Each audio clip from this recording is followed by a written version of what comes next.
Mumbai Tug brought to you by Sunny's World. Pune's Pride Sunny's World, life in Funshine. Resort weddings, events, restaurants, adventure wellness. Sunny's World, perfect destination for every occasion.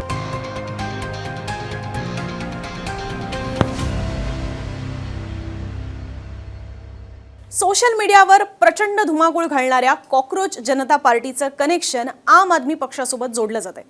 Cockroach जनता पक्षाचे संस्थापक अभिजित दीपके यांनी याआधी आप पक्षासोबत काम सुद्धा केलेलं आहे. आप पक्षाला दिल्ली गमावल्यानंतर एकमेव सत्ता असलेलं पंजाब राज्य वाचवणं ही आत्ताच्या घडीची सगळ्यात मोठी त्यांची गरज आहे. कारण त्यांचा राष्ट्रीय पक्षाचा दर्जा जर त्यांना टिकवून ठेवायचा असेल तर वेगवेगळ्या राज्यांमधला जो त्यांची कामगिरी याआधी राहिलेली आहे, ज्याच्यामुळे ते राष्ट्रीय पक्ष झालेले आहेत, तर ती कामगिरी टिकवणं हे त्यांच्यासाठी फार गरजेचं आहे. भाजपने आपचे आधीच 7 खासदार सुद्धा फोडलेले आहेत. त्यामुळे अरविंद केजरीवाल यांना सुद्धा आता काहीतरी एक मास्टर स्ट्रोक मारणं हे गरजेचं आहे. कुठेतरी सरन्यायाधीश सूर्यकांत यांच्या रिमार्कची किंवा ते जे बोललेले होते त्याची संधी साधत या कॉकरोच जनता पक्षाची निर्मिती होतीये का? अभिजित दीपके आणि आम आदमी पक्षाचं कनेक्शन नेमकं काय होतं आजच्या व्हिडिओमधून समजून घेऊया. नमस्कार, मी अनुजा, तुम्ही पाहत आहात मुंबई तक.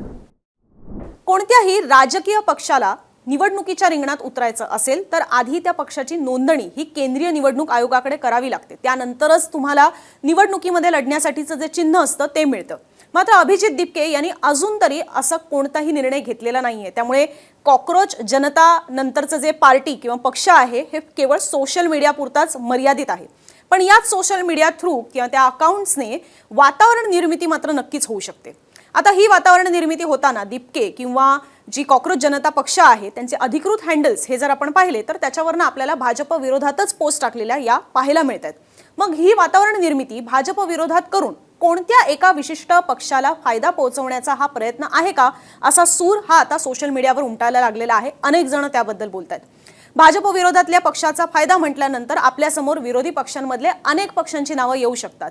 पण मग इथे अभिजित यांची आणि आम आदमी पक्षाची पार्श्वभूमी ही समजून घ्यायला हवी की का अभिजित दीपके यांचं हे जे सगळं सोशल मीडिया थ्रू आता कॅम्पेन सुरू आहे ते आम आदमी पक्षासोबतच का जोडलं जाते, इतर कुठल्या विरोधी पक्षांसोबत का जोडलं जात नाहीये, तर ते समजून घेणं गरजेचं आहे.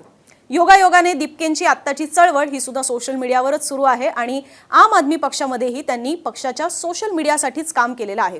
सोशल मीडिया आणि निवडणुकीच्या प्रचाराचं काम हे दीपके पाहायचे. 2020 ते 2023 म्हणजे अगदी काही वर्षांपूर्वीच दीपके आम आदमी पक्षासोबत काम हे करत होते. आम आदमी पक्षाचं दिल्लीमध्ये सरकार असताना आरोग्य आणि शिक्षण या क्षेत्रात काम करण्यावर त्यांचा सगळ्यात जास्त भर असायचा. त्या दृष्टीने त्यांच्या अनेक योजना सुद्धा होत्या. फार क्वचित असे पक्ष आहेत की जे आरोग्य आणि शिक्षण ह्या विषयावर जोर देतात. त्यामुळे आपण त्याच्यावर प्रभावित होऊन आम आदमी पक्षासोबत काम करत होतो हे स्वतः अभिजित दीपके यांनीच वेगवेगळ्या मुलाखतींमध्ये सांगितलेलं आहे. पण त्यानंतर दीपकेंनी 2024ला वैयक्तिक आयुष्य आणि शिक्षणाकडे लक्ष द्यायचं ठरवलं आणि त्यातूनच ते अमेरिकेतल्या बॉस्टनमध्ये शिक्षणासाठी गेले. सध्या सुद्धा ते बॉस्टनमध्येच आहेत. पण दीपकेंची राजकीयदृष्ट्या शेवटची पोस्ट ही मनीष सिसोदियांसोबतची होती, जे दिल्लीचे माजी उपमुख्यमंत्री आहेत आणि आम आदमी पक्षासोबतच आहेत. ज्यात त्यांच्यासोबतचा फोटो शेअर करून दीपके म्हणालेले होते की तुम्ही मला दिलेल्या संधीबाबत मी आभारी आहे आणि आप सोबतच्या माझ्या संबंधांमध्ये कधीही अंतर येणार नाही, असं दीपकेंनी त्या पोस्टमध्ये म्हटलेलं होतं. आता ही ज्या वेळेला कॉकरोच जनता पक्षाची लोकप्रियता ही वाढतेय त्यावेळेला आपण आम आदमी पक्षाचे मनीष सिसोदिया जे आहेत त्यांनी CJPला पाठिंबा दिल्याच्या सुद्धा गोष्टी या पाहू शकतो. तशा पोस्टही त्यांनी टाकलेल्या आहेत. त्यामुळेच दीपके हे आपचेच एक प्रकारे प्रॉक्सी आहेत, म्हणजे एक प्रकारे त्यांचंच डुप्लिकेट व्हर्जन आहे किंवा त्यांचंच दुसरं एक व्हर्जन आहे अशा दृष्टीने पाहिलं जाते किंवा त्या दृष्टीने आरोप होत आहेत. नीट पेपर फुटी प्रकरण उजेडात आलं त्यावेळेला आम आदमी पक्षाचे अरविंद केजरीवाल यांनी देशातल्या युवकांना रस्त्यावर उतरून रोष व्यक्त करण्याचं आवाहन केलेलं होतं आणि त्याच्यानंतर लगेचच त्याची तुलना ही नेपाळ किंवा बांगलादेश, श्रीलंका ह्या देशांमध्ये ज्या पद्धतीने युवक रस्त्यावर उतरले आणि तिथे पूर्णपणे सत्तापालट झालं, ह्या सगळ्या गोष्टीने त्याच्याकडे पाहण्यात आलेलं होतं आणि केजरीवाल भडकवतायत का देशातल्या युवकांना या दृष्टीने सुद्धा आरोप झालेले होते. पण याच दरम्यान नेमकं सरन्यायाधीश सूर्यकांत यांनी बेरोजगार तरुणांचं जे कॉकरोच संदर्भातलं वक्तव्य केलेलं होतं ते समोर आलं आणि उदय झाला तो कॉकरोच जनता पार्टीचा. आता हा सगळा दिसायला अगदी योगायोग असला तरी यामागे आपने संधी साधून अभिजित दीपकेंच्या रूपाने एक प्रॉक्सी उभा केलेला आहे का, अशा पद्धतीचे आरोप होतात.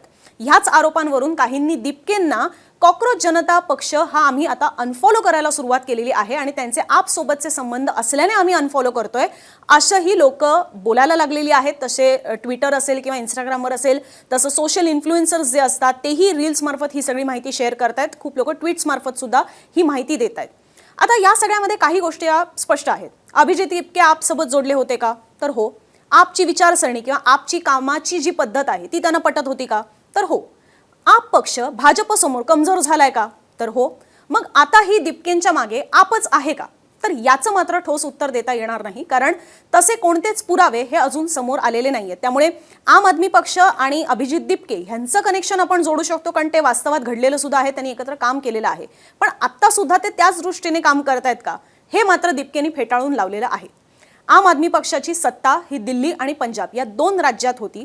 त्यातलं दिल्ली हे हातून गेलेलं आहे आणि आता पंजाब विधानसभांच्या निवडणुका सुद्धा अवघ्या 7 ते 8 महिन्यांवर आलेल्या आहेत. पक्ष थेट भिडला तर नेत्यांच्या फोडाफोडीचं राजकारण आणि तपास यंत्रणांच्या कारवाया कशा निवडणुकांच्याच तोंडावर येतात हे आम आदमी पक्षानं चांगलंच भोगून पाहिलेलं आहे.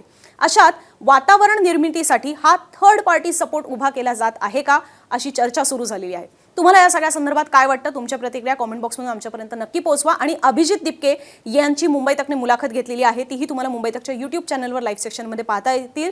तसंच दिवसभरातल्या वेगवेगळ्या विविध घडामोडींसंदर्भातले विश्लेषणात्मक रिपोर्ट्स आणि लाईव्ह किंवा विश्लेषणात्मक चर्चा याही तुम्हाला मुंबई तकवर पाहता येतील.